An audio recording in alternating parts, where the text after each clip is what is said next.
जय हिंद, जय भारत मेरे दोस्तों। आज हमारे अंडमान निकोबार द्वीप समूह में जो हमारे केंद्र मंत्री है, ministry of road transport and highway के जो मिनिस्टर है श्री नितिन गडकरी जी दौरे पे आए हुए हैं। इससे पहले मैं वीडियो में आगे बढ़ूं, मैं आपको कुछ सुनाना चाहता हूं। ये जो ब्रिज है ये आपकी सबकी बचत से बड़ी मांग है इस बात का।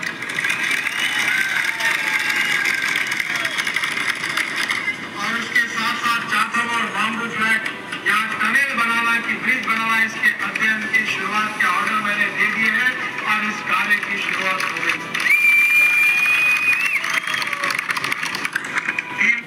दोस्तों, ये जो आपने अभी वीडियो क्लिप सुना, इसमें जो आवाज़ है वो नितिन गडकरी जी साहब का है। ये 2015 में वो बम्बू फ्लड जट्टी में आते हैं और पूरे पब्लिक के सामने ये ऐलान करते हैं कि इस एरिया का जो सबसे बड़ा मुद्दा है चाटाम बम्बू फ्लड ब्रिज, उसको वो सॉल्व कर देंगे। और 3 महीने के अंदर उनका जो कार्यालय है वो ये फैसला कर लेगा कि यहाँ से टनल बनने वाला है कि यहाँ से ब्रिज बनने वाला है। 6 महीने के अंदर में वो टेंडर कर लेंगे। 8 से 10 महीने के अंदर में आपको वो पुल दिखना शुरू हो जाएगा। 2015 दोस्तों, और आज दिसंबर अंत होने वाला है 2024। तकरीबन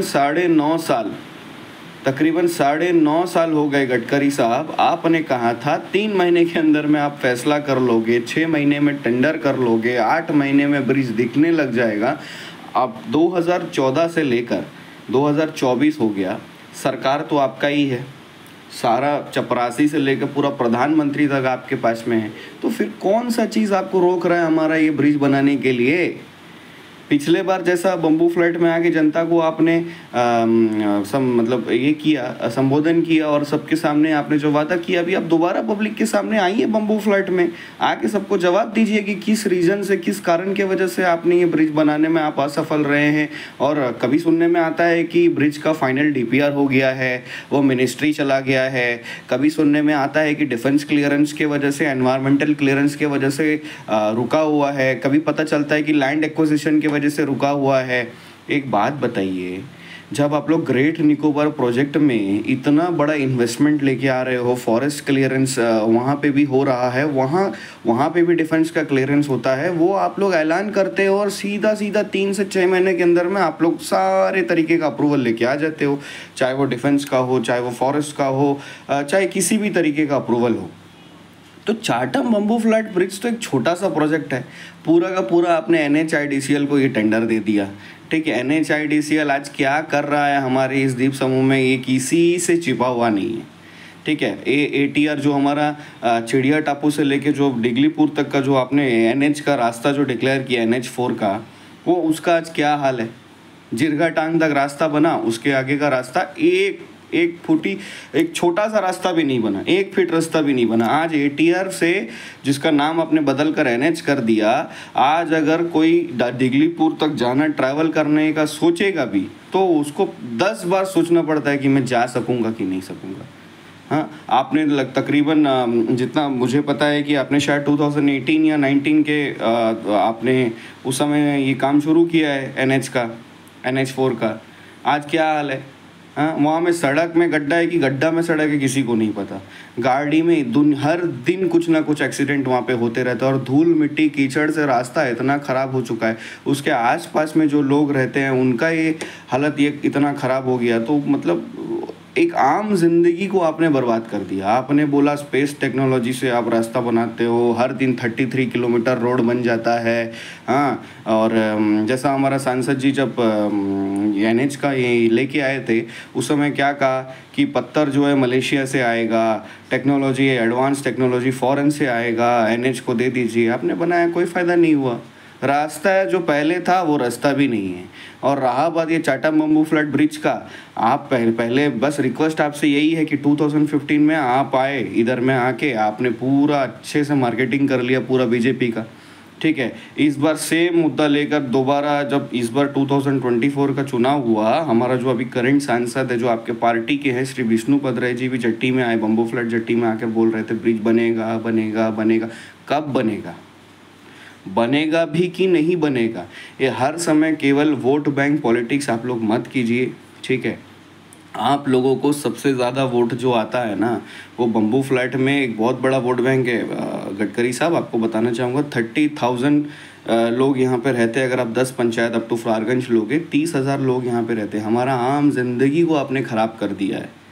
हर दिन यहाँ से इस पार से दूसरे पार तक जाने के लिए हमको 1.5 से 2 घंटा लगता है। ट्रैवलिंग में ही 3.5-4 घंटा हर दिन लग जाता है। आपको बताना चाहूँगा इतना हैवी DSS का टिकट है।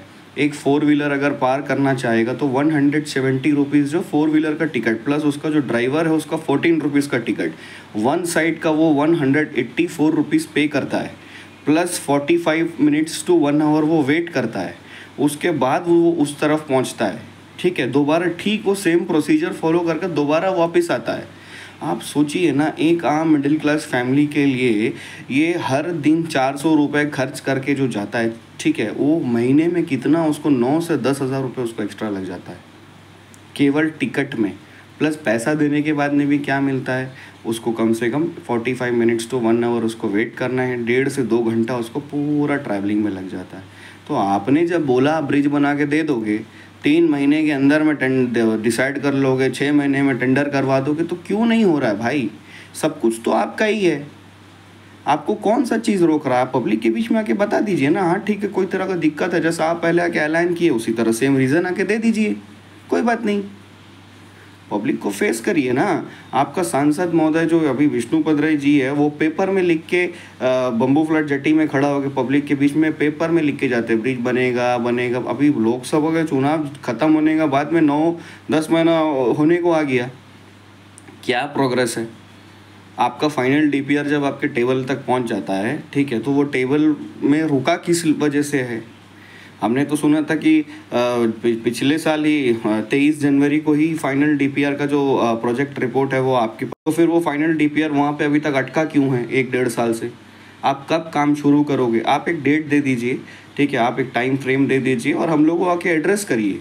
आपका जो पार्टी का होम मिनिस्टर है अमित शाह जी, वो इधर बम्बू फ्लैट जेट्टी से क्रॉस होके माउंट हेरियट जाते हैं। माउंट हेरियट जाके माउंट हेरियट का नाम माउंट मणिपुर कर देते हैं। क्यों? क्योंकि आपको मणिपुर में उस समय इलेक्शन होता है और मणिपुर के लोगों को अट्रैक्ट करने के लिए अपने बम्बू फ्लैट आकर, बम्बू फ्लैट से बम्बू फ्लैट एरिया में ही माउंट हेरियट आता है, माउंट हेरियट का नाम चेंज कर दिया। क्यों? क्योंकि आपको मणिपुर के वोटर्स को अट्रैक्ट करना है, स्टेट में इलेक्शन जीतना है। लेकिन बम्बू फ्लैट के बारे में एक वर्ड भी अमित शाह जी ने नहीं बोला।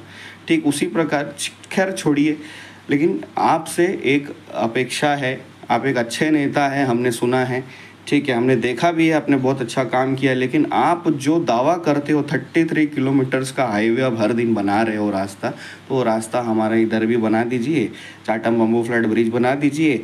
NH का जो आपने आज बैंड बजा के रखा हुआ है, पूरे ATR का जो आप NH बोलते हो उसका जो बैंड बजा के रखा है, उस रास्ता को बना दीजिए, बहुत बहुत मेहरबानी होएगा। बाकी फैसला जो है मैं जनता के ऊपर मैं छोड़ता हूँ। एक वोट बैंक जो पूरा 20,000 के ऊपर जो BJP वहाँ से लीड लेके आया नॉर्थ मिडिल अंडमान से, उन लोगों को अभी धोखा मत दीजिए आप और बेवकूफ़ मत बनाइए, ठीक है। इस बार नॉर्थ मिडिल अंडमान के लोगों को भी मैं दरख्वास्त यही करूंगा कि अब कम से कम अपना आँख खोल लीजिए, ठीक है, और सही सरकार को और सही नेता को चुनिए और सवाल पूछना शुरू कर दीजिए, ठीक है। मैं अपना वीडियो अंत करता हूँ। जय हिंद, जय भारत, वंदे मातरम, जय अंडमान निकोबार।